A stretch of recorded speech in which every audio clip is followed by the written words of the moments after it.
నమస్తే, welcome to yesterday morning news. రాష్ట్రంలో వివిధ గందరగోళాలు జరుగుతున్నాయి. ఏదైతే రీసెంట్గా 2-3 రోజుల నుంచి హత్యలు ఎక్కువైపోయినాయి తెలంగాణ రాష్ట్రంలో, అదేవిధంగా ధర్నాలు ఎక్కువైపోయినాయి, రాస్తారోకులు కూడా ఎక్కువైపోయినాయి. ఈరోజు ఏదైతే డాక్టర్లు, జూనియర్ డాక్టర్లు ధర్నా చేయడం జరుగుతుంది, అదేవిధంగా గ్రూప్ 4 విద్యార్థులు కూడా ధర్నాలు చేయడం జరుగుతుంది.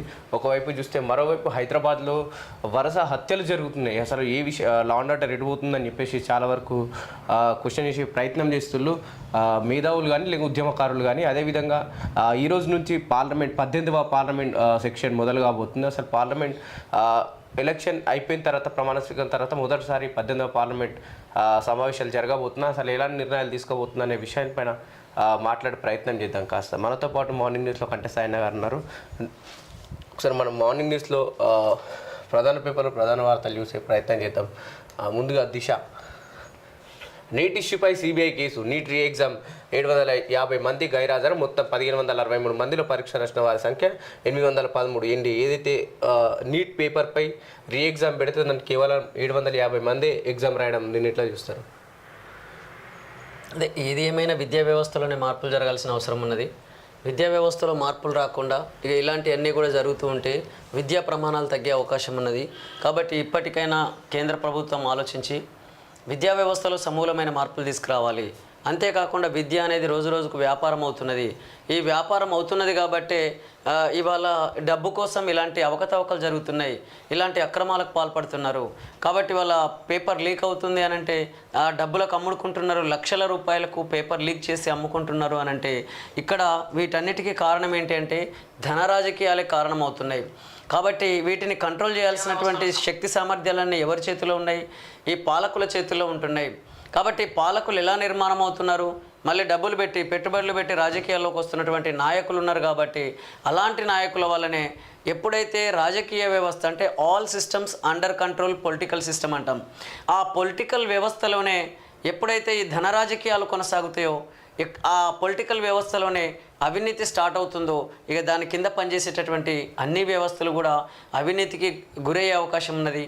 కాబట్టి మొట్టమొదలు రాజకీయ ప్రక్షాళన జరిగిన తర్వాత ఖచ్చితంగా విద్యా వ్యవస్థలో సమూలమైనటువంటి మార్పులు జరిగే అవకాశం ఉన్నది. అప్పటి వరకు ఇలాంటి మనం గతం నుంచి కూడా చూస్తూనే ఉన్నాం. అటు ఇంటర్ నుంచి మొదలుపెట్టిన అంటే 10th క్లాస్ పేపర్లు లీక్ అవ్వడం కానీ, ఇంటరీ కానీ, అదేవిధంగా యూజీ కానీ, పీజీ కానీ, ఇట్లా అనేక రకాల ప్రశ్నపత్రాలు లీక్ అవుతున్నాయి అని అంటే దానికి ప్రధాన కారణం డబ్బు అవుతుంది. కాబట్టి లీకులు చేసి డబ్బుకు ఆ పేపర్లను అమ్ముకోవడం, తద్వారా మొత్తం మీద విద్యా వ్యవస్థను చిన్నభిన్నం చేస్తున్నటువంటి పరిస్థితి కనబడుతుందని చెప్పేసి అనేక మంది మేధావులు అంటున్నారు. కాబట్టి ఇప్పటికైనా మన ప్రజలు తేరుకొని యువతి యువకులు ఆలోచించి ఖచ్చితంగా రాజకీయ వ్యవస్థలో సమూలమైన మార్పులు జరిగినప్పుడు మాత్రమే ఇవన్నీ సాధ్యమవుతాయని చెప్పేసి కూడా ఒకసారి మీరు కూడా ఆలోచించాలని చెప్పేసి విజ్ఞప్తి చేస్తున్నాం. క్వశ్చన్ పేపర్ లీకేజ్లో కీలక పరిణామం. బీహార్, మహారాష్ట్ర, గుజరాత్కు దర్యాప్తు బృందాలు ఆయా రాష్ట్రాలు నమోదైన కేసులపై విచారణ షురు. నీట్ క్వశ్చన్ పేపర్ లీక్పై కేంద్రం ఫిర్యాదుతో సిబిఐ కేసు నమోదు చేసింది. దేశవ్యాప్తంగా ఆందోళన నేపథ్యంలో సమగ్ర విచారణ చేపట్టనున్న బీహార్, మహారాష్ట్ర, గుజరాత్కు దర్యాప్తు బృందాలు చేరుకున్నాయి. అక్కడ నమోదైన కేసులు ఎంక్వైరీకి సిద్ధమైన. ఏదైతే నీట్ క్వశ్చన్ పేపర్ లీక్లో చాలా మందికి ఒక క్వశ్చన్ మార్క్ ఉంది. ఏదైతే ఏబీపీ అని కొన్ని సంఘాలు, బీజేపీకి అనుబంధ సంఘాలు ఉన్నాయి. అయితే ప్రతిపక్షాలు ఏమంటున్నాయి అంటే కేంద్రంలో బీజేపీ ఉంది కాబట్టి పేపర్ లీక్కి ఆ పార్టీకి సంబంధం ఉందని ప్రతిపక్షాలు అంటున్నాయి. అదేవిధంగా కొన్ని ఆ పార్టీకి సంబంధించిన విద్యార్థి సంఘాలేమో మేము కేంద్రాన్ని హెచ్చరిస్తున్నామని ఆ సపోర్ట్ సంఘాలు అంటున్నాయి. ఏ సమస్య తీసుకున్నా కానీ ఇక్కడ వివిధ పార్టీలు ఏం చేస్తాయనంటే నిజంగా నిస్వార్థంగా విద్యార్థుల కోసం, యువకుల కోసం వీళ్ళు పనిచేస్తే బాగానే ఉంటుంది. కానీ ఈ సమస్యను రాజకీయం చేస్తుంటాయి కొన్ని పార్టీలు. ఆయా పార్టీలకు అనుబంధ సంఘాలుగా ఉన్నటువంటి కొన్ని అనుబంధ సంఘాలు ఈ సమస్యను రాజకీయం చేయడానికి ప్రయత్నం చేస్తున్నాయి తప్ప నిజంగా నా విద్యార్థులకు ఇలాంటి సమస్యలు రాకుండా, ఇలాంటి అవకతవకలు జరగకుండా ఎలాంటి నిర్ణయాలు తీసుకుంటే బాగుంటుంది అనేటటువంటి చిత్తశుద్ధి ఉన్నట్లయితే కొన్ని సంఘాల విషయంలో కానీ, కొంతమంది నాయకుల విషయంలో అది కనబడతలేదని చెప్పేసి కూడా అనేక మంది మేధావులు అంటున్నారు. దీనికి కారణం ఏంటంటే ధన రాజకీయాలు. డబ్బుతో కూడిన రాజకీయాలు ఉన్నంతకాలం ఆ డబ్బే ప్రామాణికంగా పనిచేస్తారు తప్ప ఇక నా పేద ప్రజల సమస్యలు కానీ, నా విద్యార్థుల సమస్యలు కానీ, లేదా ఇతర సమస్యలు కానీ పట్టనట్లు చూస్తున్నట్లే కనబడుతుందని చెప్పేసి అనేక మంది మేధావులు అంటున్నారు. నేటి నుంచి పార్లమెంట్ సమావేశాలు, ప్రధాని మోదీతో సహా కొత్త సభ్యులు ప్రమాణం. 26న స్పీకర్ ఎన్నిక, 25న రాష్ట్రపతి ప్రసంగం, వచ్చే నెల 22 నుంచి బడ్జెట్ సెషన్ అని చూడొచ్చు మనం. కేసీఆర్తో నాకు పంచాయతీ లేదు, ఆయన విధి విధానాలపైనే నా పోరాటం, ఉద్యమకారుడిగా ఆ క్షణానికి ఆయన సక్సెస్, పాలకుడిగా మాత్రం పూర్తిగా విఫలం, స్వీయ విమర్శ చేసుకోకనే ఓటమి. కేసీఆర్ పాలసీతో చాలామంది జీవితాలు నాశనం, సొంత విధానాలే ఆయనకు శాపాలుగా మారాయి. ఎమ్మెల్సీ అయిన నా ప్రశ్నలు ఆగవు, పట్టభద్రుల గొంతుకగా పనిచేస్తా, పనితీరు సరిగ్గా లేనప్పుడు రీకాల్, మండలిలో ప్రైవేటు బిల్లు పెడుతున్నా. దిశ ఇంటర్వ్యూలో తీన్మార్ మల్లన్న అనేటటువంటి వార్తను మనం చూసినట్లయితే, ఇతను ఒక బీసీ బిడ్డ అయినటువంటి తీన్మార్ మల్లన్న మొట్టమొదటిసారి బహుజనవాదం లేదా అగ్రకులాలపైనే నా పోరాటం, లేదా మొత్తం మీద అయితే తను ఏదో ఒక మార్పును ఆశించినట్లయితే కనబడుతుంది. కానీ ఆ మార్పుకు అనుగుణంగా పనిచేయనప్పుడు తన మీద కూడా ప్రజలకు ఉన్నటువంటి విశ్వాసం కొంత తగ్గినటువంటి పరిస్థితి కనబడుతుందని చెప్పేసి, అంటే మిగతా ప్రజలు మాట్లాడుతున్న మాటల్ని మీ దృష్టికి తీసుకొస్తున్నాం. కాబట్టి ఇక్కడ మేము ఒకటే అంటున్నాం, మీరు ఎవరైనా సరే ఇవాళ డాక్టర్ కావాలంటే డాక్టర్ చదవండి, ఎంబీబీఎస్ చదవండి, లేదా ఇతర ఏది కావాలనుకుంటారో దాన్ని చదవాలి. దానికి అనుగుణంగా నాలెడ్జ్ని పెంపొందించుకున్నప్పుడు మాత్రమే మనం దాంట్లో సక్సెస్ అయ్యే అవకాశం ఉంటుంది. అదేవిధంగా రాజకీయాలు చేయాలనుకునేటటువంటి యువకులకు కూడా మేము ఒక విజ్ఞప్తి చేస్తున్నాం. మీరు రాజకీయాలు చేయడం మంచిదే, కానీ రాజకీయ వ్యవస్థ గురించి తెలుసుకోకపోవడం అనేది అది మీకే ఇబ్బంది కలుగుతుంది. కాబట్టి ఇవాళ ఈ దేశంలో ఉన్నటువంటి వ్యవస్థ ఎలా ఉన్నదో మీరు ఒకసారి అధ్యయనం చేయండి. ఇవాళ మీరు అంటున్నారు రీకాల్కి సంబంధించినటువంటి విషయాలు మాట్లాడుతుంటే కొంచెం పనితీరు సరిగ్గా లేనప్పుడు రీకాల్, అంటే రైట్ టు రీకాల్ అనేది రావాల్సిన అవసరం ఉన్నదని చెప్పేసి తీన్మార్ మల్లన్న గారు స్టార్టింగ్ నుంచి కూడా తన పోరాటం చేస్తున్నటువంటి పరిస్థితి కనబడుతుంది. అదేవిధంగా ఇక రకరకాల పద్ధతులలో తన ప్రయత్నం తను చేస్తున్నాడు. కానీ చాలామంది యువకులు ఏం చేస్తున్నారంటే ఘాటైనటువంటి విమర్శలు చేస్తున్నారు. ఘాటైన విమర్శలు చేయాలి, కానీ ఎలా ఉండాలి ఆ విమర్శలు అంటే తీన్మార్ మల్లన్నలోనన్న మార్పు రావాలి, లేదా దాన్ని చూస్తున్నటువంటి ప్రజల్లోనన్న మార్పు రావాలి, లేదా మీరైనా అధ్యయనం చేసి తదనుగుణమైనటువంటి సూచనలు సలహాలు ఇవ్వండి. అంతేగాని ఎట్లా పడితే అట్లా విమర్శలు చేయడం కాదు, విమర్శలు చేసుకోవడం కాదు. ఇవాళ వీళ్ళను వాళ్ళు విమర్శిస్తున్నారు, వాళ్ళను వీళ్ళు విమర్శిస్తున్నారు. కానీ నిజంగా నా ప్రజలకు ఏం కావాలి, అసలు ఈ దేశంలో ఉన్నటువంటి రాజకీయ వ్యవస్థ ఎలా ఉన్నది, ఇవన్నీ ఎవరు అధ్యయనం చేస్తున్నట్టయితే కనబడతలేదు. ఎందుకనంటే అటు తీన్మార్ మల్లన్నను విమర్శించే వాళ్ళు కానీ, లేదా తీన్మార్ మల్లన్న ఎవరినైతే విమర్శిస్తున్నారో వాళ్ళు కానీ మొత్తం మీద మన దేశంలో ఉన్నటువంటి ఆర్థిక సామాజిక పరిస్థితులను పూర్తిగా అధ్యయనం చేసినట్లయితే కనబడతలేదు.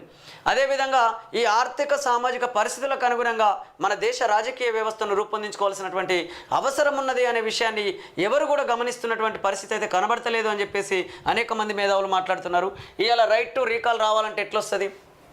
రైట్ టు రీకాల్ ప్రజలకు రావాలి, ఓటర్కు రావాలి అని అంటే ముందు ఓటర్కు కాల్ చేసే రైట్ ఉన్నప్పుడు మళ్ళీ రీకాల్ చేసేటటువంటి రైట్ వచ్చే అవకాశం ఉంటుంది. కానీ నా ఓటే ఇక్కడ సెకండ్ అవుతున్నది ఈ దేశంలో అని చెప్పేసి అనేక మంది మేధావులు మాట్లాడుతున్నారు. ఒకవైపు పార్టీ బీఫామ్తో సెలెక్ట్ చేయబడుతున్నారు. ఇవాళ ఎమ్మెల్యేలు కానీ ఎంపీలుగా కానీ గెలుపొందినటువంటి అభ్యర్థుల పరిస్థితి ఏంటి? వాళ్ళు పార్టీల బీఫామ్ల ద్వారా సెలెక్ట్ చేయబడి ఆ సెలెక్ట్ చేసిన తర్వాత ఈవీఎం మిషన్లోకి వచ్చిన తర్వాత ప్రజల ఓటు ద్వారా గెలుపొందుతున్నటువంటి పరిస్థితి ఉన్నది. మరి వాళ్ళ సెలక్షన్ జరిగిన తర్వాత కదా, మరి సెలక్షన్ చేస్తున్నది ఎవరు? పార్టీ అధ్యక్షుడు. ఇవాళ మరి పార్టీ అధ్యక్షుడు పార్టీ ఒక ఏంటంటే పార్టీ కొన్ని ప్రజలకు వాగ్దానాలు చేస్తూ ఉంటుంది. వివిధ పార్టీలు మా పార్టీ అధికారంలోకి వస్తే మేము ఇది ఇస్తాం, అది ఇస్తాం, మేము ఇది చేస్తాం, అది చేస్తామని అంటారు. కానీ పార్టీ అధికారంలోకి వచ్చిన తర్వాత ఆ పనులు చేయట్లేదు. అదేవిధంగా అక్కడ ఉన్నటువంటి ప్రజాప్రతినిధులు కూడా పార్టీ ఏదైతే చెప్తుందో అదే ప్రజల దగ్గరికి వెళ్ళి నేను వస్తే ఇది చేస్తా, అది చేస్తా అని చెప్పేసి ఆ అభ్యర్థి చెప్తున్నటువంటి పరిస్థితి ఉన్నది. మరి వాళ్ళ పార్టీకి ఓటేస్తున్నటువంటి ప్రజలు వాళ్ళ యొక్క సమస్యలు ఏదైతే వీళ్ళు వాగ్దానం చేసినటువంటి సమస్యలను పరిష్కరించబడినప్పుడు రీకాల్ చేసే రైట్ కూడా ఉండాలి అని చెప్పేసి తీన్మార్ మల్లన్న గారు మాట్లాడుతున్నారు. మరి రైట్ టు రీకాల్ విషయం మనం గమనించినట్లయితే ఒకవైపు బీఫామ్ ఉన్నది, ఒకవైపు ఓటు ఉన్నది. ఈ రెండింటి ద్వారా ఆ అభ్యర్థి ఎన్నుకోబడి అక్కడ పాలకుడిగా మారుతున్నటువంటి పరిస్థితి ఉన్నది. మరి దేనికి పవర్ ఇద్దాం? నిజంగా ప్రజల ఓటు అనేది సెకండ్ అవుతుందని చెప్పేసి అంటున్నారు అనేక మంది. ఎందుకనంటే సెలక్షన్ చేయబడ్డ తర్వాత ఈవీఎం మిషన్లోకి వచ్చిన తర్వాత ఓటు హక్కు వినియోగించుకోబడుతున్నప్పుడు ఓటు అనేది సెకండ్ ప్రయారిటీ అవుతుంది, ఫస్ట్ ప్రయారిటీకి బీఫామ్ అవుతుంది అని చెప్పేసి అనేక మంది మేధావులు అంటున్నారు. కాబట్టి దీని మీద కూడా మీరు అధ్యయనం చేసినట్లయితే తప్పకుండా రాబోయే రోజుల్లో చాలామంది ప్రజలు అదేవిధంగా నా యువతి యువకులందరూ అర్థం చేసుకొని ఈ దేశంలో ఉన్నటువంటి రాజకీయ వ్యవస్థను ఈ దేశ ఆర్థిక సామాజిక పరిస్థితులకు అనుగుణంగా రూపొందించుకొని పరిపాలించుకునే అవకాశం ఉంటుంది. ఇక లేకపోతే ఎవరికి దోచిన రీతిలో వాళ్ళు ఏది పడితే అది మాట్లాడేసరికి చాలామంది ప్రజలు కన్ఫ్యూజ్ అవుతున్నటువంటి పరిస్థితి ఉన్నది అని చెప్పేసి అనేక మంది మేధావులు మాట్లాడుతున్నటువంటి మాటల్ని మీ దృష్టికి తీసుకొస్తున్నాం.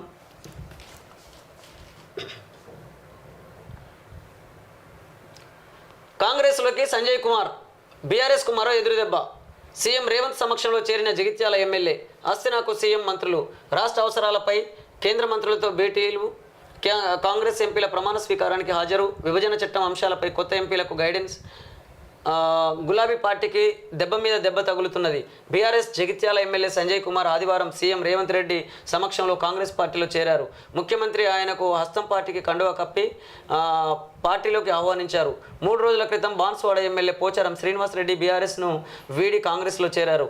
ఆ షాక్ నుంచి తేరుకునే లోపే సంజయ్ కుమార్ సైతం గులాబీ పార్టీకి షాక్ ఇచ్చారని చెప్పేసి వార్తల్ని చూసినట్లయితే నిజంగా రైట్ టు రీకాల్ అనేది కూడా ఇట్లాంటి పరిస్థితులను బట్టి మనం అధ్యయనం చేసినట్లయితే ఎట్లా సాధ్యమవుతుంది? కాబట్టి నా ప్రజల ఓటుకు బలం ఇవ్వాలి. ఇవాళ సెలక్షన్ అనేది బీఫామ్ చేస్తున్నది, ఓటు అనేది ఎలక్ట్ చేస్తున్నది. కాబట్టి సెలక్షన్ కూడా ప్రజలు చేసుకునేటటువంటి అవకాశం వచ్చినప్పుడు మాత్రమే, అలాంటి పరిస్థితి ఉన్నప్పుడు మాత్రమే సెలక్షన్ అయినా ప్రజలే చేయాలి, ఎలక్షన్ అయినా ప్రజలే చేయాలి. అప్పుడు సాధ్యమవుతుంది రైట్ టు రీకాల్ అనేది. కానీ సెలక్షన్ ఏమో పార్టీ బీఫామ్ చేస్తున్నది, ఎలక్షన్ ఏమో ప్రజల ఓటు చేసుకుంటున్నది. కాబట్టి ఇలాంటి పరిస్థితులలో మార్పు రాకుండా ఈ రైట్ టు రీకాల్ అనేది సాధ్యమయ్యే అవకాశం లేదని చెప్పేసి అనేక మంది మాట్లాడుతున్నారు. ఇక ఈ వలసల సంగతి చూస్తే ఏ పార్టీ అధికారంలోకి వస్తే ఆ పార్టీలోకి క్యూ కడుతున్నటువంటి పరిస్థితి ఉంటుంది. ఏ పార్టీ అధికారంలోకి వచ్చినా ఆ నాయకులు మాత్రం ఇక మనం నిన్ననే చెప్పినాం, అవే ముఖాలు కనబడతాయి, ఇంకా కొత్త ముఖాలు వచ్చేది లేదు, కొత్త వాళ్ళకి అవకాశం ఇచ్చేది లేదు అన్నట్లే ఈ పార్టీల తీరు కనబడుతుందని చెప్పేసి అనేక మంది మాట్లాడుతున్న మాటల్ని మీ దృష్టికి తీసుకొస్తున్నాం. ప్రత్యక్ష పోరాటాలకు బీఆర్ఎస్ దూరం, మీడియా ప్రకటనలు సమావేశాలకి పరిమితం, ఆ ట్విట్టర్లో స్టేట్మెంట్లు, విమర్శల వరకే. రాష్ట్ర విద్యార్థుల కోసం 32 మెడికల్ కాలేజీలు అంటూ గుప్పలు. నీట్ పేపర్ లీకేజ్పై రోడ్డెక్కని గులాబీ సైన్యం. బొగ్గు బ్లాక్ల ప్రైవేటీకరణ వ్యతిరేకిస్తూ గతంలో 9 రోజుల పాటు నిరసనలు. ప్రస్తుతం బొగ్గు గన్ల వేలంపై నో యాక్షన్. పెద్దపల్లి చిన్నారి ఘటనపై మౌనం. పోరాడి రాష్ట్రాన్ని సాధించామంటూ ఉపన్యాసాలు. ఫైట్ చేయాల్సిన సమయంలో మాత్రం సైలెంట్. పార్టీ పెద్దల తీరుపై క్యాడర్లో చర్చ. నిజంగా కేసీఆర్ గారు కూడా ఒకటి ఆలోచించాలి. మీరు తెలంగాణ ఉద్యమకారుడిగా నిజంగా ఎవరైనా మిమ్మల్ని అభినందించాల్సిందే. నేనైతే ఖచ్చితంగా మీతో పనిచేసిన, మీతో తెలంగాణ పోరాటంలో పాల్గొన్న బిడ్డగా మాత్రం తప్పకుండా మిమ్మల్ని గౌరవిస్తాను ఒక తెలంగాణ ఉద్యమకారుడిగా. కానీ తెలంగాణ రాష్ట్రం వచ్చిన తర్వాత మీరు చేసిన పనేంటి? కుటుంబ రాజకీయాలు చేయలేదా? వారసత్వ రాజకీయాలు కొనసాగించాలనే ఆలోచనతో మీరు పనిచేయలేదా? ధన రాజకీయాలకు పాల్పడలేదా? డబ్బు సంచులు బై ఎలక్షన్లలో ఎక్కడ చూసినా కానీ డబ్బు సంచులతో ఎన్నికల్లో మీరు నిలబడలేదా? మీ అభ్యర్థులను నిలబెట్టలేదా? మీరు ధన రాజకీయాలు చేయలేదా? మీ గుండెల మీద చేసుకొని చెప్పండి. మరి ఇలాంటి రాజకీయాలు చేస్తున్నప్పుడు ప్రజలు గమనించరనుకున్నారా? కాబట్టి ప్రజలు ఎట్లా ఉపేక్షిస్తారనుకున్నారు మీరు? అందుకనే మీరని కాదు, ఇవాళ ఆ వ్యవస్థ దాంట్లో ఆ ఉన్న లోపాలను దాన్ని అనుగుణంగా దాన్ని మీకు అనుగుణంగా మార్చుకొని మీ పార్టీ గెలిపే లక్ష్యంగా పనిచేసినటువంటి పరిస్థితి కనబడుతుందని చెప్పేసి అనేక మంది అంటున్నారు. వాళ్ళకి సమాధానం చెప్పండి. ఒక పార్టీ అధ్యక్షుడిగా ఉండి బీసీలను పట్టించుకున్నారా? ఎస్సీలను పట్టించుకున్నారా? ఎస్టీలను పట్టించుకున్నారా? మిగతా సామాజిక వర్గాల్లో ఉన్నటువంటి ఆ ఓసీల్లో ఉన్నటువంటి మిగతా బిడ్డలను మీరు పట్టించుకున్నారా? ఎంతకు తండ్రి, కొడుకు, కూతురు, అల్లుడు అన్నట్లే జరిగింది తప్ప ఏం ఉపయోగం ఉంది మీ పార్టీ వల్ల? ఇవాళ దాదాపు 4 లక్షలకు పైగా కోట్ల అప్పును తెలంగాణ ప్రజల నెత్తి మీద పెట్టిరంటే అవి ఎందుకు మాట్లాడారు మీరు? కాబట్టి అప్పు చేయడం అనేది విపరీతంగా జరిగింది. దానికి తగిన అభివృద్ధి అనేది తెలంగాణ రాష్ట్రం అవ్వలేదు అని చెప్పేసి కూడా అనేక మంది మేధావులు అంటున్నారు. వాళ్ళకి సమాధానం చెప్పండి.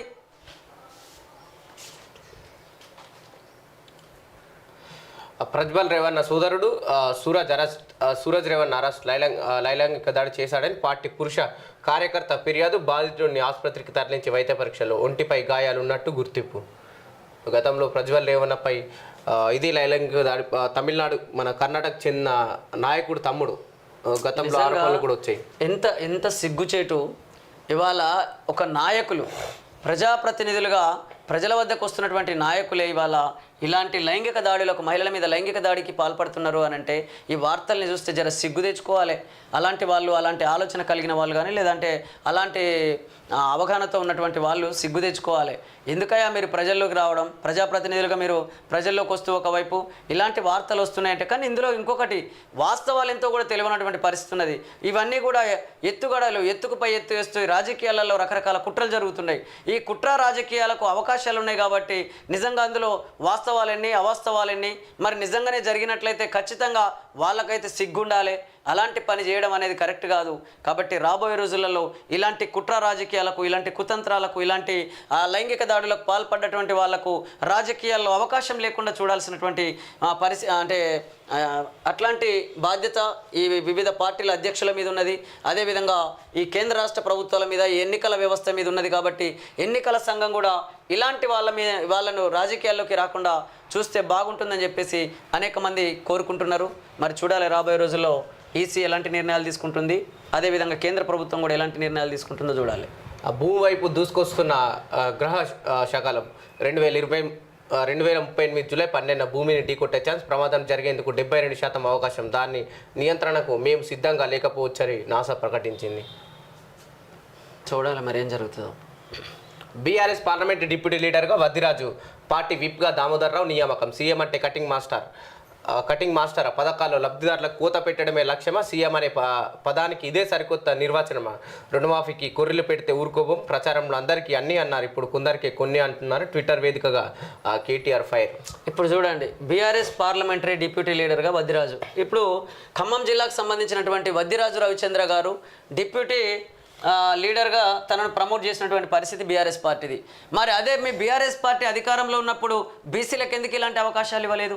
అంటే పార్టీ ఓడిపోయినప్పుడు లేదా పార్టీ బలహీనపడ్డప్పుడు ఆ పార్టీని బలపరచడం కోసం ఇక్కడ బీసీలకు సంబంధించి వాళ్ళ యొక్క అవసరం ఉంటుంది. వాళ్ళకు సంబంధించి వాళ్ళని ఇలా త్యాగం చేసేటట్టు చేస్తారు.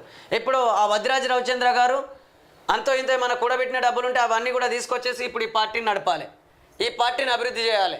అభివృద్ధి చేసిన తర్వాత ఆ బీసీలను వీకేసి మళ్ళీ వాళ్ళ కొడుకో, లేకపోతే ఆ పదవులు వాళ్ళ బిడ్డకో, వాళ్ళ అల్లునికో, లేకపోతే వాళ్ళ కుటుంబ సభ్యులకో, వాళ్ళ కుల బాంధవులకో, వాళ్ళ మిత్రులకో, ఇలాంటి వాళ్ళకు ఆ పదవులు వెళ్తాయి. అంటే అధికారంలో ఉన్నప్పుడేమో మీకు అనుగుణంగా పనిచేసే వాళ్ళకో, మీకు అనుబంధంగా ఉన్న వాళ్ళకో, మీ బంధుమిత్రులకో పదవులు పోతున్నాయి. ఇక అధికారం కోల్పోయిన తర్వాత మాత్రం అక్కడ ఎస్సీలకు, ఎస్టీలకు, బీసీలకు వీళ్ళకు పదవులు ఇచ్చి మళ్ళీ అధికారం రాబట్టుకోవడం కోసం అనేక రకాల ఎత్తుగడలు వేస్తున్నటువంటి పరిస్థితి ఈ పార్టీ వ్యవస్థలో ఉన్నది. కాబట్టి ఒక పార్టీ అని కాదు, ఈ పార్టీ ఆ పార్టీ అని కాదు, ఏ పార్టీ తీరు చూసినా కానీ పార్టీ ఎదిగే వరకేమో బడుగు బలహీన వర్గాల ప్రజల్ని వాళ్ళు నాయకులుగా పెట్టుకుంటున్నారు. పార్టీ ఎదిగి అధికారంలోకి వచ్చిన తర్వాత వాళ్ళని పక్కన పెట్టేసి మళ్ళీ వాళ్ళకు అనుగుణంగా వాళ్ళ బంధుమిత్రులనే అత్యున్నత స్థానాల్లో కూర్చోబెట్టుకొని పరిపాలిస్తున్నటువంటి పరిస్థితి ఉన్నదని చెప్పేసి అనేక మంది మేధావులు మాట్లాడుతున్నారు. ఖచ్చితంగా ఈ పరిస్థితులలో మార్పు రావాల్సిన అవసరం ఉన్నదని చెప్పేసి చాలామంది మేధావులు అంటున్నారు. టీ న్యూస్ నమస్తే తెలంగాణకు లీగల్ నోటీసులు. ఎమ్మెల్యే కౌశిక్ రెడ్డికి సైతం ఫ్లై యాష్ ఆరోపణలపై మంత్రి పొన్నం సీరియస్. పార్టీ చీఫ్గా దమ్మున్నోడు కావాలి, గల్లీలో కొట్లాడేవారు కాదు. 5 సీఎంలతో ఫైట్ చేసిన చరిత్ర నాది, అవసరమైతే కుంభస్థలాన్ని కొట్టాలి. బీజేపీ ఎంపీ ఈటెల రాజేంద్ర ఢిల్లీకి బీజేపీ ఎంపీలు నేటి ప్రమాణ స్వీకరణ కార్యక్రమానికి హాజరు.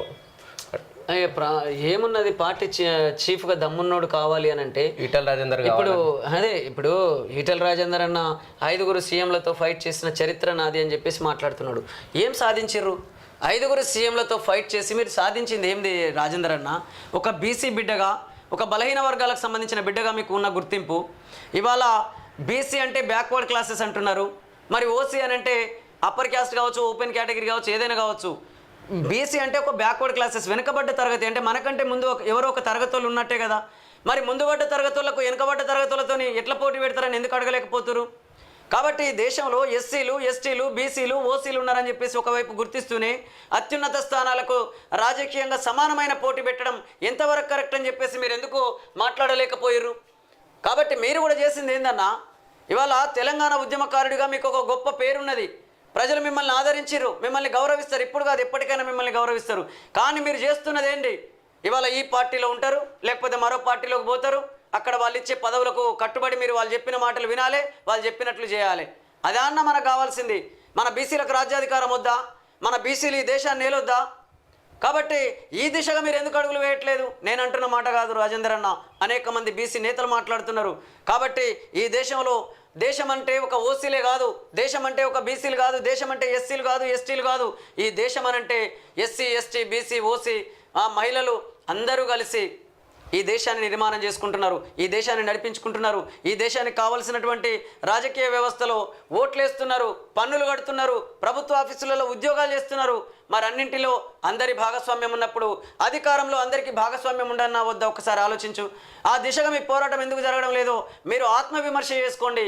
అంతేగాని మీరు ఈ పార్టీలో ఉండి ఆ పార్టీని విమర్శించడం, ఆ పార్టీలో ఉండి ఈ పార్టీని విమర్శించడం, అది కాదు రాజేందర్ అన్న రాజకీయం అంటే. రాజకీయం అంటే అవినీతి లేకుండా, అక్రమాలు జరగకుండా, కుంభకోణాలు లేకుండా ఈ దేశ ప్రజలకు ప్రజాస్వామ్యబద్ధంగా పరిపాలన ఎలా అందుతుందో ఆ దిశగా మీరు ఆలోచించి అడుగులు వేయాలని చెప్పేసి మీకు విజ్ఞప్తి చేస్తున్నాను.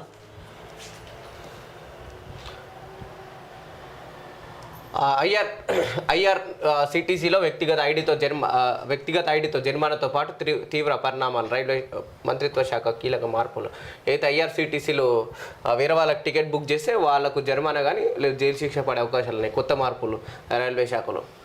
వ్యవసాయ కమిషన్ చైర్మన్గా పోచారం. త్వరలో నియామకానికి సర్కార్ కసరత్తు. కేబినెట్ హోదాతో కూడిన బాధ్యత అప్పగింత. కాంగ్రెస్లో చేరిక టైంలోనే సూత్రప్రాయ డెసిషన్.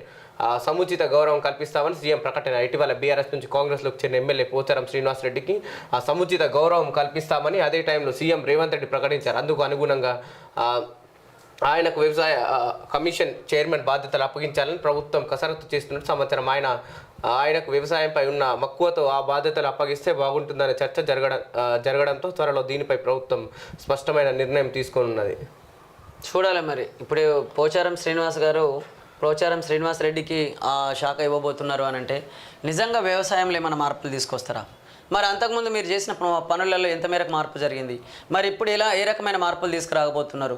కాబట్టి వ్యవసాయంలో జరుగుతున్నటువంటి అనేక సమస్యలకు పరిష్కారాన్ని ఎట్లా చూపించబోతున్నారో ఇవన్నీ కూడా ప్రజలకు చెప్పాల్సినటువంటి అవసరం ఉన్నది.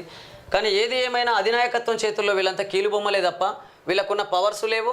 వీళ్ళు చేసే స్వతంత్రంగా చేసే పనులు కూడా అంత పెద్దగా ఉండవని చెప్పేసి అనేక మంది మేధావులు మాట్లాడుతున్న మాటలే మేము మీ దృష్టికి తీసుకొస్తున్నాం. పుష్పక్ విమానం ప్రయోగం సక్సెస్. వరుసగా మూడోసారి విజయవంతం. మరో ఘనత సాధించిన ఇస్రో. రీయూజబుల్ లాంచ్ వెహికల్ తయారు చరిత్రలో మరో మైలురాయి. పదవుల కోసం కాంగ్రెస్లో చేరలేదు. నా పొలిటికల్ లైఫ్ ఆ పార్టీతోనే ప్రారంభమైంది. సెగ్మెంట్ అభివృద్ధి కోసం పార్టీ మారని బాన్స్వాడ ఎమ్మెల్యే పోచారం శ్రీనివాసరెడ్డి. ఈ మాట అన్నారు కదా శ్రీనివాస్ అన్న. మా శ్రీనివాసరెడ్డి అన్న ఏమంటుండు, పదవుల కోసం అంటే మేము పదవుల కోసం ఆ పార్టీలో చేరలేదు కాబట్టి నేను నా పొలిటికల్ లైఫ్ ఆ పార్టీతోనే ప్రారంభమైందని అంటున్నారు. ఇలా పదవుల కోసం కాంగ్రెస్లో చేరలేదు అని అంటే మరి దేనికోసం చేరిరో చెప్పురన్న. మరి పోనీ ఒక పని చేయి, ఇవాళ ఏ పదవి ఇచ్చినా తీసుకోకు. అందులో ఉన్నటువంటి బీసీలకు ఆ పదవి చెందేటట్టు చూడు, లేదా అందులో ఉన్న ఎస్సీలకు ఆ పదవి చెందేటట్టు చూడు, ఎస్టీలకు ఆ పదవి చెందేటట్టు చూడు, లేదా సోనియా గాంధీతో మాట్లాడు. ఏమయ్యా ఎప్పుడు చూసినా ఓసీ సామాజిక వర్గానికి సంబంధించిన బిడ్డలే ఇక్కడ ఓసీలు అంటే పార్టీ అధ్యక్ష పదవులు తీసుకోవన్నా, ఈసారి మనం బీసీలకు ఇద్దామని చెప్పేసి ఒకసారి మాట్లాడన్నా. నీ నోటి నుంచి ఆ మాటలు వినాలని ఉందన్నా. నిజంగా మీరు నిస్వార్థంగా ప్రజల కోసం పనిచేసే వాళ్ళైతే ఇవాళ తెలంగాణ రాష్ట్ర అధ్యక్ష పదవి ఒక బీసీ బిడ్డకు ఎందుకు ఇవ్వలేకపోతున్నారు? ఒక ఎస్సీ బిడ్డకు ఎస్టీ బిడ్డకు ఎందుకు ఇవ్వలేకపోతున్నారు? కాబట్టి ఇవన్నీ మాకు అన్నీ అర్థమవుతున్నాయన్న. ఈ దేశ ప్రజలంత అమాయకులు కాదు, ఈ రాష్ట్ర ప్రజలు కూడా అంత అమాయకులు కాదు. ఒకప్పుడు ఉండే చదువు లేదు, అమాయకత్వాన్ని ఆసరా చేసుకొని కొంతమంది భూస్వాములు ఇక్కడ ఉన్నటువంటి ప్రజల మీద పెత్తనం చేసి ఉండొచ్చు. కానీ ఇప్పుడు ఆ పరిస్థితులు వచ్చే అవకాశమే లేదు. ఆ పరిస్థితులన్నీ కూడా మారుతాయి తప్పకుండా రాబోయే రోజులలో. అనేక మంది విద్యార్థులు, యువకులు ఈ సమస్యలను అధ్యయనం చేస్తున్నారు. అసలు ఈ సమస్యలకు పరిష్కారం ఏంటో కనుక్కుంటున్నారు. అది కనుక్కునే రోజులు దగ్గరికి వచ్చినాయి. కాబట్టి ఇలాంటి కుట్ర రాజకీయాలు, ఇలాంటి అవినీతి రాజకీయాలకు అవకాశమే లేని వ్యవస్థను నిర్మాణం చేసుకోబోతున్నారు. ఒకసారి మీరు కూడా అలా ఆలోచించి, ఖచ్చితంగా మీరు అనుభవజ్ఞులు, పెద్దవాళ్ళు కాబట్టి అలాంటి అవకాశాలు ఏమున్నాయో వాటి మీద అధ్యయనం చేయండి. ఇవాళ ప్రజలకు ప్రజాస్వామ్యబద్ధ పరిపాలన అందాలంటే ఏం చేస్తే బాగుంటుందో అలాంటి సలహాలు, సూచనలు ఇవ్వాలని చెప్పేసి గౌరవనీయులైనటువంటి పోచారం శ్రీనివాసరెడ్డి గారికి విజ్ఞప్తి చేస్తున్నాం. రివిజన్పై కన్ఫ్యూజన్. 2 శాఖలకు రిజిస్ట్రేషన్ల బాధ్యతలు రెవెన్యూ డిపార్ట్మెంట్ చేతులు అగ్రికల్చర్ ల్యాండ్స్. వాటి వాల్యూ రివిజన్ రిప్రజెంట్ సబ్ రిజిస్టర్కు తమపై భారమై అంటున్న స్టాంప్ అండ్ రిజిస్ట్రేషన్ల శాఖ. చట్టవిరుద్ధంగా ధరణి పోర్టల్ రిజిస్ట్రేషన్లు. ఈ డేటాతో ఆటోమేటిక్ మ్యూటేషన్ కష్టం. ఒకే భూమిపై 2 శాఖల్లో వేర్వేరు క్లాసిఫికేషన్స్. ఇలాగే కొనసాగితే మరిన్ని వివాదాలు. చూడాలి ధరణి కానీ భూ వివాదం ఇంతవరకు వెళ్తుంది. ఎన్ని ఫైళ్ళు వీళ్ళు పూర్తి చేస్తారనే వివాదం పెండింగ్లో ఉన్న ఫైల్ అని. అదే ఏది ఏమైనా వీళ్ళు ఏ పోర్టల్ తీసుకొచ్చినా వీళ్ళు ధరణి అని వాళ్ళు ఇంకోటని ఏది తీసుకొచ్చినా కానీ పేరు మారుతుంది కానీ అందులో సమస్యలు పరిష్కరించబడతలేవు. కాబట్టి మీరు ధరణి పోర్టళ్ళ పేరులో లేకపోతే భూమాత పోర్టళ్ళ పేరులో ఇట్లా పేర్లు మార్చడం కంటే ముందు దాంట్లో ఏ సమస్యలు తలెత్తుతున్నాయో ఆ సమస్యలకు ఎలాంటి పరిష్కారం చూపించానో వీటిని నిపుణులైనటువంటి వాళ్ళతో కూర్చొని చర్చించి తద్వారా ఈ భూ సమస్యలను పూర్తి స్థాయిలో పరిష్కరించే విధంగా ప్రయత్నం చేయాలని చెప్పేసి రాష్ట్ర ప్రభుత్వానికి విజ్ఞప్తి చేస్తున్నాం. ఒకసారి ఈనాడులో ప్రధాన పేపర్లు చూసే ప్రయత్నం, వార్తలు చూసే ప్రయత్నం చేద్దాం. దర్యాప్తు ముమ్మరం. నీట్ అవకతవకలపై బీహార్, గుజరాత్లకు సిబిఐ బృందాలు. కుట్ర మోసంపై ఎఫ్ఐఆర్. 18కి చేరిన అరెస్టులు. మహారాష్ట్రలో ఇద్దరిని విచారించిన ఏటీఎస్. వైద్య విద్యా కోర్సుల్లో ప్రవేశాల కోసం నిర్వహించిన నీట్ అవకతవకలపై సిబిఐ దర్యాప్తు ముమ్మరం చేసింది. ఆదివారం ఎఫ్ఐఆర్ నమోదు చేసింది. కేంద్ర విద్యాశాఖ సూచనల మేరకు నీట్లో అక్రమాలపై సిబిఐ పూర్తి స్థాయి విచారణ జరపనుంది. అలాగే బీహార్లో పేపర్ లీక్, పలుచోట్ల విద్యార్థులు సమయం కోల్పోయారంటూ వారికి గ్రేస్ మార్కులు కలపడం వంటి అంశాలపైన సమగ్రంగా దర్యాప్తు చేయనుంది. ఎఫ్ఐఆర్లో నిందితులను గుర్తు తెలియని వ్యక్తులుగా పేర్కొంది. మరోవైపు నీట్ అక్రమాలకు సంబంధించి మహారాష్ట్రలో లాతూర్లో ప్రైవేట్ కోచింగ్ సెంటర్లు నిర్వహిస్తున్న ఇద్దరు ఉపాధ్యాయులను పోలీసులు విచారించారు. నీట్ యూజీ మే నెల 5వ తేదీన దేశవ్యాప్తంగా 4750 కేంద్రాల్లో జరిగింది. 24 లక్షల మంది విద్యార్థులు పరీక్ష రాశారు. అయితే బీహార్లో పేపర్ లీక్ కావడంతో పాటు పలుచోట్ల అవకతవకలు జరిగాయనే ఆరోపణలు వచ్చాయి. దీనిపై పెద్ద ఎత్తున విమర్శలు రావడంతో పాటు సుప్రీంకోర్టు పిటిషన్లు దాఖలయ్యాయనేటటువంటి వార్తను మనం చూడొచ్చు. నీట్ అవకతవకల కేసులో నిందితులకు ఆదివారం బీహార్ రాజధాని పాట్నాలోని ఎల్ఎన్జేపీ ఆసుపత్రిలో వైద్య పరీక్షలు చేయించి తీసుకెళ్తున్న అధికారులు. వీళ్ళ ఫోటోను చూడొచ్చు. ఇక వీళ్ళు ఇట్లాంటి ఘనకార్యాలు చేసినామని చెప్పేసి ముఖాలు దాచుకుంటున్నటువంటి పరిస్థితి చూస్తే చాలా బాధ అనిపిస్తుంది. ఎంతోమంది విద్యార్థుల జీవితాలు ఇవాళ బలైనటువంటి పరిస్థితి. ఈ పరిస్థితులు ఇవన్నీ గమనించవచ్చు మనం. వైద్య విద్యార్థులకు విషమ పరీక్ష. బోర్డు తీరుతో గాడి తప్పిన వ్యవస్థ. నీట్ పీజీకి ఏడాది 3 తేదీలు, చివరికి వాయిదా. కొన్ని గంటల ముందు ప్రకటనతో తీవ్ర నష్టం. అభ్యర్థులకు ఇక్కట్లు. ఇట్లాంటివన్నీ చూస్తుంటే ఇక విద్యా వ్యవస్థ అనేది మన దేశంలో ఎలా ఉందో మనం గమనించవచ్చు. నిజంగా మన జీవనానికి, మన బతుకు తెరువుకు, మనం బ్రతకడానికి, మన రాష్ట్రం అభివృద్ధి చెందాలన్నా, మన దేశం అభివృద్ధి చెందాలన్నా, ప్రపంచ దేశాలకి ఒక ఆదర్శవంతమైన దేశంగా మన దేశాన్ని నిలుపుకోవాలన్నా దీనికి మూల కారణం విద్య. కాబట్టి బాల్యం దశ నుంచే విద్యా వ్యవస్థలో మార్పులు తీసుకొచ్చేసి వాళ్ళు ఆర్థికంగా కానీ, అంటే ఇక్కడ ఉన్నటువంటి అనేక అంశాల మీద, వైద్య వ్యవస్థలో కావచ్చు, విద్యారంగంలో కావచ్చు, లేదా ఆర్థిక రంగంలో కావచ్చు, ఇంకా రకరకాల రంగాలు, అనేక శాస్త్ర సాంకేతిక నైపుణ్యతను పెంపొందించుకునే విషయంలో కావచ్చు, విద్య అనేది చాలా తోడ్పడుతుంది. కానీ అలాంటి విద్యా వ్యవస్థలోనే ఇలాంటి అవకతవకలు జరుగుతుంటే ఇక నా విద్య ఏ విధంగా అభివృద్ధి చెందుతుంది, ఏ విధంగా మనం ఈ దేశాన్ని అభివృద్ధి చేసుకోగలుగుతాం ఒకసారి ఆలోచించాలి. అందుకనే మేము ముందు నుంచి అంటున్నాం, ఇలాంటి అక్రమాలన్నీ అరికట్టేటటువంటి శక్తి సామర్థ్యాలు కేంద్ర ప్రభుత్వం చేతిలో ఉంటాయి, పాలకుల చేతుల్లో ఉంటాయి. కాబట్టి పాలన వ్యవస్థలో మార్పులు రాకుండా ఇవి ఆగే పరిస్థితి లేదు అని చెప్పేసి కొంతమంది మేధావులు మాట్లాడుతున్న మాటల్ని మీ దృష్టికి తీసుకొస్తున్నాం. అమెరికాలో కాల్పులు. బాపట్ల జిల్లా యువకుడు మృతి. అమెరికాలోని ఓ దుండగుడు జరిపిన కాల్పుల్లో తెలుగు యువకుడు మృతి చెందారు. ఏపీలోని బాపట్ల జిల్లా కర్రపాలెం మండలం యాజిలికి చెందిన దాసరి శ్రీనివాసరావు, ధనలక్ష్మిల కుమారుడు గోపీకృష్ణ 32 బీటెక్ చదివారు. ఉద్యోగం నిమిత్తం 8 నెలల క్రితం అమెరికా వెళ్లారు. టెక్సస్ రాష్ట్రంలో డల్లాస్లోని ఓ సూపర్ మార్కెట్లో పనిచేస్తున్నారు. భారత కాలమానం ప్రకారం శనివారం మధ్యాహ్నం గోపీకృష్ణ కౌంటర్లో ఉండగా ఓ దుండగుడు తుపాకీతో అతడిపై కాల్పులు జరిపారు. తీవ్ర గాయాలవడంతో ఆసుపత్రికి తరలించారు. చికిత్స పొందుతూ గోపీకృష్ణ మృతి చెందారు. ఈ విషయం తెలియడంతో కుటుంబ సభ్యులు కన్నీరు మున్నీరుగా విలిపిస్తున్నారు. మృతుడికి భార్య ప్రవళిక, ఏడాది వయసున్న కుమారుడు రిషిత్ ఉన్నారు. నిజంగా ఇది ఎంత బాధాకరం. మన దేశంలోనే కనుక వీళ్లకు ఉద్యోగ అవకాశాలు, ఉపాధి అవకాశాలు కల్పించే విధంగా కనుక డెవలప్ చేసినట్లయితే ఇవాళ వీళ్ళు ఇతర దేశాలకు వెళ్ళే పరిస్థితి ఉంటుందా? కాబట్టి ఇతర దేశాలకు వెళ్తున్నారు అనంటే కారణం ఏంటి? ఇతర దేశాలకు వెళ్తున్నారు అనంటే ఇక్కడ ఉపాధి అవకాశాలు లేకపోవడం కావచ్చు, లేదా ఉద్యోగ అవకాశాలు తగ్గడం వల్ల కావచ్చు. ఏది ఏమైనా ఇవాళ అమెరికా లాంటి దేశాల్లో వాళ్ళు బతుకు తెరువు కోసం వెళ్తున్నారు మన భారతీయులు. వెళ్ళినటువంటి వాళ్ళకు రక్షణ కల్పించే విషయంలో కూడా మన ప్రభుత్వాలు విఫలమవుతున్నాయి. అంతేకాకుండా ఇవాళ ఈ బాపట్ల నుంచి వెళ్ళినటువంటి ఇతను అక్కడ సంఘటన ఏంటో తెలియదు, కానీ ఇలాగే మొన్నటి నుంచి మనం చూస్తున్నాం అక్కడక్కడ ఇలాంటి సంఘటనలు జరుగుతూనే ఉన్నాయి.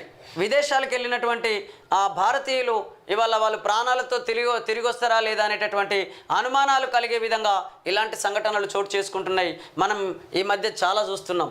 కాబట్టి ఇప్పటికైనా కేంద్ర ప్రభుత్వం తేరుకొని, వివిధ రాష్ట్రాల ప్రభుత్వాలు కూడా తేరుకొని, ఎక్కడి నుంచి ఎంతమంది విదేశాలకు వెళ్తున్నారు, ఏ పనుల మీద వెళ్తున్నారు, మరి అక్కడ వాళ్ళ పరిస్థితులు ఎలా ఉన్నాయి, వాళ్ళకి రక్షణ ఏ విధంగా ఉన్నది, ఇవన్నీ కూడా మనకు ఆ దేశాలతోని మాట్లాడి, ఆ దేశ నాయకులతో మాట్లాడి, వారి యొక్క రక్షణ విషయంలో కానీ, అక్కడ ఉన్నటువంటి వాళ్ళ పరిస్థితుల విషయంలో కానీ మీరు ఎప్పటికప్పుడు కనుక్కునే విధంగా ఒక సొసైటీని ఏర్పాటు చేయండి. అట్లా ఆ సొసైటీ ద్వారా వాళ్ళ యొక్క యోగక్షేమాలన్నీ కూడా మీరు తెలుసుకొని, మన భారతీయులైనటువంటి ప్రతి ఒక్కరిని వాళ్ళ యొక్క రక్షణను చూడాల్సినటువంటి బాధ్యత మన మీద ఉన్నది. కాబట్టి ఆ దిశగా ఈ కేంద్ర ప్రభుత్వం మరియు వివిధ రాష్ట్రాల ప్రభుత్వాలు ఆలోచించి అడుగులు వేయాలని చెప్పేసి మీకు విజ్ఞప్తి చేస్తున్నాం. కాంగ్రెస్లోకి జగిత్యాల బారాస్ ఎమ్మెల్యే సంజయ్ కుమార్ కండువ కప్పి పార్టీలోకి ఆహ్వానించిన సీఎం రేవంత్ రెడ్డి ఇప్పటికే అస్తంగూటికి 5 బారాస ఎమ్మెల్యేలు.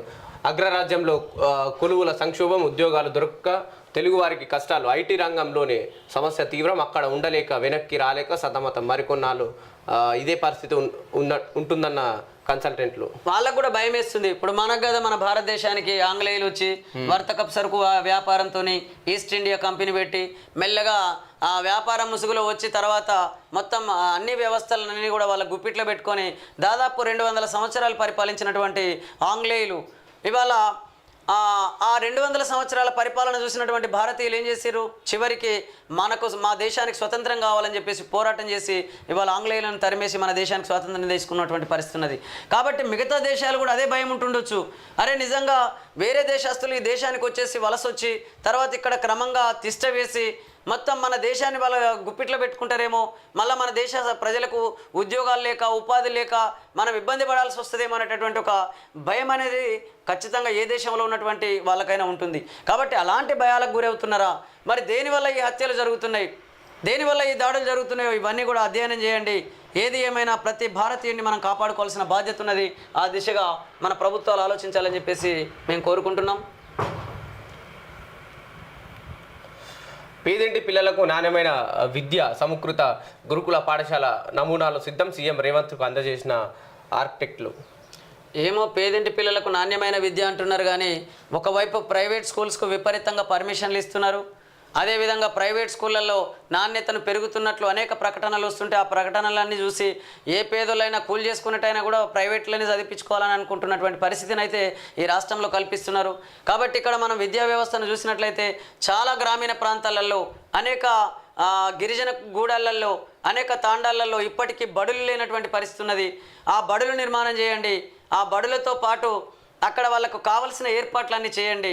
చాలా చోట్ల ఇవాళ స్కూళ్ళల్లో టాయిలెట్స్ లేనటువంటి పరిస్థితి ఉన్నది, కనీసం నీటి వసతులు కల్పించినటువంటి పరిస్థితి ఉన్నది. కాబట్టి ఇలాంటివన్నీ కూడా మీరు గమనించి ఖచ్చితంగా ప్రైవేటు విద్యా వ్యవస్థను అంటే పెంచే విధంగా మీ యొక్క ప్రణాళికలు లేకుండా ప్రభుత్వ విద్యా వ్యవస్థను, నాణ్యమైన విద్యను పేద ప్రజలందరికీ అందించేలాగా మీ యొక్క ప్రణాళికలు ఉండాలని చెప్పేసి అనేక మంది తెలంగాణ బిడ్డలు కోరుకుంటున్నారు.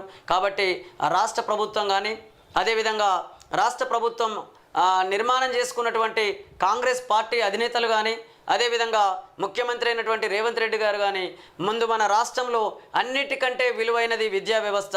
కాబట్టి బాల్యం నుంచే విద్యార్థులు వాళ్ళు జ్ఞానవంతులుగా తయారయ్యే విధంగా ఈ గవర్నమెంట్ స్కూళ్ళు, గవర్నమెంట్ కాలేజీలు, గవర్నమెంట్ యూనివర్సిటీలను అభివృద్ధి చేయాలని చెప్పేసి అందరూ చాలామంది మేధావులు, చాలామంది తెలంగాణ ప్రజలు మాట్లాడుతున్నారు. కాబట్టి మేము కూడా అదే కోరుకుంటున్నాం.